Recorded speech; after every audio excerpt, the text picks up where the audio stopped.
Bebang! Bebang! Lumabas ka na dyan! Bebang! Halika na rito! Maglaro na tayo ng tumbang preso! Princess! Iska! Hindi pa ako pwedeng maglaro eh! Bakit naman? Sabado ngayon ah! Walang pasok sa school! Sabi kasi ni nanay, maglilinis ako ng bahay namin!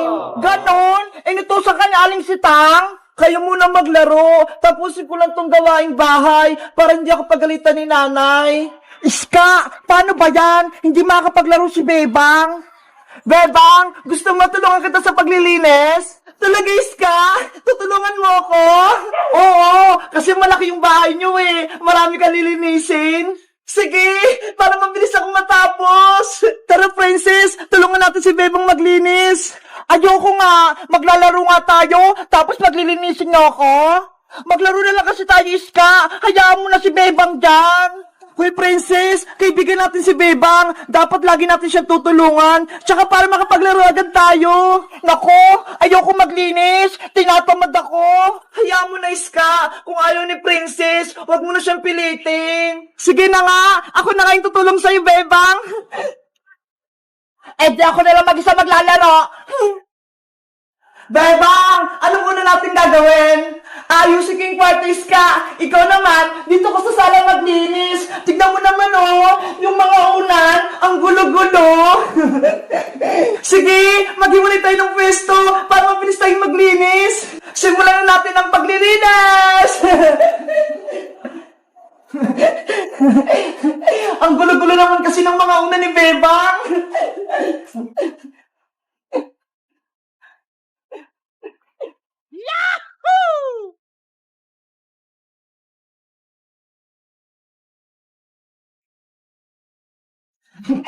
Ayan! Pwede na yan! Nalikpit ko na yung ulan, pati yung kumot!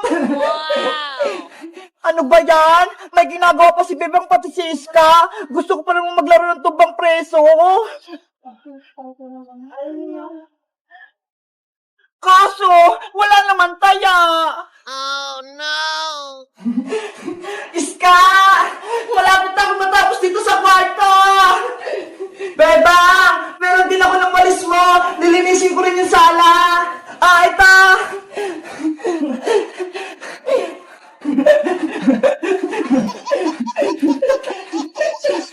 A few moments later. Ayan na! Malinis at mabango na yung aming bahay! Ang ganda-ganda! Ang linis-linis! Wala nang alikabok! Bebang! Bebang! Nandito na ako! Sinari ni Iska! Nakauwi na galing palengke! Nay! Tapos na po ako maglinis ng bahay! Tinulungan po ako ni Iska! Ay, ganun ba? Tamang-tama! May pasalubong ako sa inyong pagkain! Talaga po, aling sitang! Dahil masisipag kayo, deserve yung bigyan ng meriendang tinapay! Hala! May pagkain daw sabi na aling sitang! Aling sitang! Naglinis din po ako! Pahingi po ako ng pagkain! Princess, hindi ka naman tumulong ah! Nagwalis kaya ako sa labas, Iska! Tignan mo nga oh! May hawak akong walis ting-teng! Naglalaro ko nga lang dyan sa labas! Nakarinig ka lang ng pagkain! Tumakbo ka na dito! Hindi mo lang ako nakita! Nagwalis-walis talaga ako! Ops! Huwag na muna kayong mag-away! Hati-hati na lang kayo dito sa tinapay! Marami naman to! Yay! Bibigyan din ako ng pagkain ni Aling Sitang! Aling Sitang, akin ang piyang pagkain! Si Princess talaga, matakaw! Sa gawaing bahay, ayaw tumulong, pero pag sa pagkain, ang bilis! Ang sarap ditong pagkain! Ang sarap! Hoy, Princess! Bigyan mo rin kami! Akin na lahat to! Wala na sa inyo! Hello guys! Magandang araw! Ako si Iska! Ngayong araw, tinulungan ko si Bebang maglinis ng bahay, pero si Princess ayaw tumulong. Tamad! Kayo guys, tumutulong din ba kayo sa gawaing bahay? Anong ginagawa nyo? Naghuhugas ng pinggan o nagwawalis? Mag-comment lang kayo! Bye-bye! Princess! Bilis! Umuwi na tayo! Malapit na tayo sa bahay! Sakit lang naman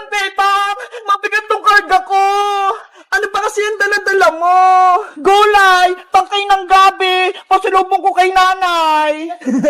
Grabe naman yung pasalubong mo. Puno ng gabi. Panigurado, matutuwa sa inyo sa aling tere. Ikaw, Bebang, anong pasalubong mo kay aling sitang? Eto ho, binilang ko si nanay ng brownies. Favorite niya to, pang sausaw sa kape. Wow, brownies! Favorite ko rin yan, Bebang. Bigyan mo ako. Naku, hindi pwede, princess. Para kay nanay lang to. Para matuwa lang siya kapag dumating na ako. Please, Bebang, bigyan mo ako. Kahit dalawa lang. Ayoko, no? Bebang, huwag mo akong takbuhan. Bigyan mo akong brownies. Habulin mo muna akong princess. Oh no! Wait mo ako. Maiwan ka na. Mauna na ako. Kukawa, buksan mo tong gate! Papasok ako! Anong kailangan mo, Iska? Bakit ang ingay-ingay mo? Gusto ko makausap si Aling Sitang! Papasukin mo ako! Hindi pwede. Natutulog si Nanay Sitang ko. Bawal siyang istorbohin. At ikaw, Iska, huwag ka nang pupunta rito dahil ako na ang anak ni Nanay Sitang, hindi na si Bebang. Hindi ko yung tunay na anak ni Aling Sitang, Kukawa. Uwi rin si Bebang, kaya alis ka din dyan. Hindi ako papayag na makabalik pa si Bebang dito. Hindi ko hayaang makapasok siya sa bahay nila. Masama ka, Kukawa. Hindi ka maganda kaibigan ni Bebang. Umalis ka na dito, Iska. Kung ayaw mong gamitin ko yung laser ko sa'yo. Lagot ka kapag dumating si Bebang. Palalayasin ka niya. Makulit ka talaga, Iska. Maingay ka pa. Takbo! Ha ha ha ha ha! Ako na ang may-ari ng bahay, hindi na si Bebang. Oh no! Bebang! Nasaan ka na ba? Umuwi ka na! Iska! Bebang! Sa wakas! Umuwi ka na rin! Oo! Kasama ko si Princess! Ayun na siya, ho! Nahuli! Bebang! Pengin na akong brownies! Oh, ito na, Princess, oh! Kumuha ka na ng isa! Yay! Makain na ako! Ang talap! Bebang, saan ka ba galing? Hinahanap kita. Nagbakasyon kami sa probinsya, Iska. 10 araw kami dun ni Princess. Ganun ba? May masamang balita ko sa'yo, Bebang. May nangyayaring masama sa bahay nyo. Masamang balita? Ano yon? Huwag kang mabibigla. Si Kukawa Manika, siya na yung bagong anak na Aling Sitang. Ano? Totoo ba yan, Iska? Baka nagbibiro ka lang. Oo, totoo yung sinasabi ko. Dahil sobrang miss ka na ni Aling Sitang, si Kukawa na lang muna yung ginawa niyang anak. Kawawa naman pala si nanay. Namimiss niya na ako. Si Kukawa, nagari-harian. Ayaw nga akong papasukin sa bahay niyo. Siya na daw yung mayari. Grabe naman si Kukawa. Wala lang ako. Inangkin niya na yung bahay. Ay, aba, pasaway naman niya si Kukawa. Agawan niya pa si Bebang. Bebang, kailangan mo nang umuwi sa inyo bago pa may magawang masama si Kukawa kay Aling Sitang. Tara na, umuwi na tayo. Samahan niyo ako. Iska, Princess. Princess, sumama ka na. Wait niyo ako.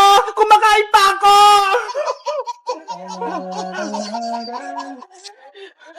Nanay! Nanay! Bebang, basahin mo! May nakasulat sa doorbell! Ano yan? Bawal pumasok si Bebang dito! Bay Kukawa! Hala! Bakit? Bahay ko rin naman to, ah! Bakit bawal akong pumasok? Ang sama-sama naman yung Kukawa na yan! Inaagaw yung bahay nila, Bebang! Sabi ko sa'yo, Bebang, may nangyayaring hindi maganda. Nanay, si Bebang puta! Buksan niyo yung pinto! Nakauwi na si Bebang. Hindi ko siya papapasukin dito dahil ako na ang bagong anak ni Nanay Sitang.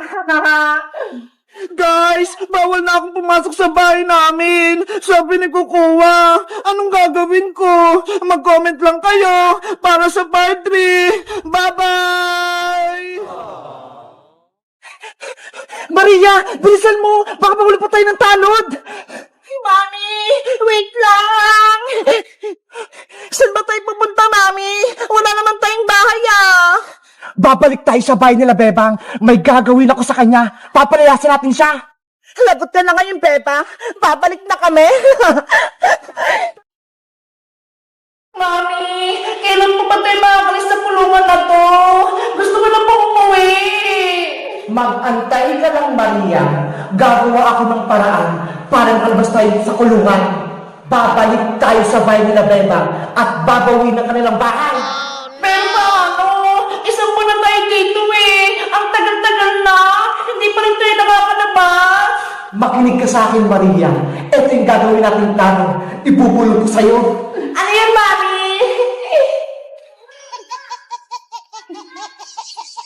Naiintindihan mo ba, Maria? Dapat maging matagumpay tayo sa ating pagtakas. Opo, Mami. Madali lang yun. Diyan ka lang. Sisimulan natin yung ating plano.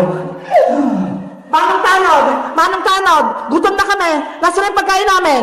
Maria! Aling Margaret! Ito yung tanghalian nyo! Maria! Kakain na tayo! Santinas na naman yung ulam! Lagi-lagi na lang yan! Huwag ka nang magreklamo, Maria! Kung hindi mo sana inaway si Bebang, di sana wala ka rin sa kulungan!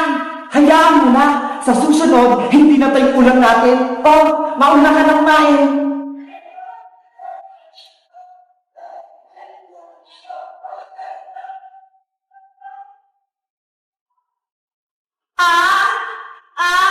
Mami! Mami! Hintan ko! Tulong! Mami! Maria! Ano nangyari sa'yo? Masakit mo yung tiyan ko! Ang hapdi! Manong Tanod! Manong Tanod! Tulungan mo ako! Dali natin si Maria sa ospital! Bakit? Ano nangyari kay Maria? Masakit yung tiyan niya! Tignan niyo po! Maria! Okay ka lang ba? Manong Tanod! Mali sa akin binigay yung pagkain eh! Ang sakit na ng tiyan ko! Oh no! Bilisan mo na, Manong Tanod! Tumawag ka na ng ambulansya! Bilis! Tinakalan tayo ako eh! O sige, wait lang! Huwag kayo naalis dito ha! Tatawag ako ng ambulansya! Maria! Wala na si Manong Tanod! Tumakas na tayo! Tumali yung plano natin, Mami! Naniwala si Manong Tanod na masakit yung tiyan ko! Malaya na tayo sa wakas! Bilis! Maria! Bilisan mo! Oh no! A few moments later. Nasaan yung dalawa? Nandiyan yung ambulansya! Lagot! Natakasan ako! Maria! Bilisan mo! Baka mahuli pa tayo ng Tanod! Mami! Wait lang! Saan ba tayo pupunta, Mami? Wala naman tayong bahay, ah! Babalik tayo sa bahay nila, Bebang. May gagawin ako sa kanya. Papalayasin natin siya. Lagot ka na ngayon, Bebang. Babalik na kami. Tara na, bilis! Para makapunta na tayo sa bahay nila. Antay, Mami! Maria, halika na rito habang bukas pa tong gate.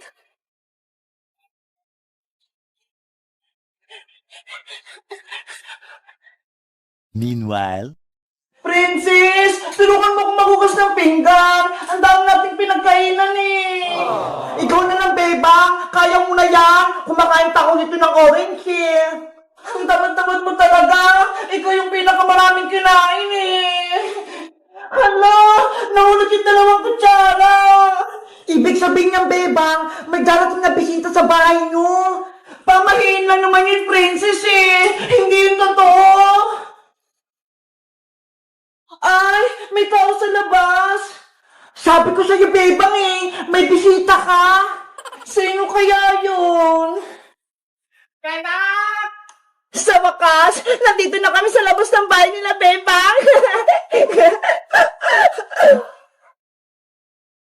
Hello guys! Magandang araw! Ako si Bebang. May kumakatok sa pinto namin. Sabi ni Princess, bisita daw yun. Sa tingin nyo, sining nasa labas? Bubuksan ko ba yung pintuan? Mag-comment lang kayo para sa part 2. Bye-bye!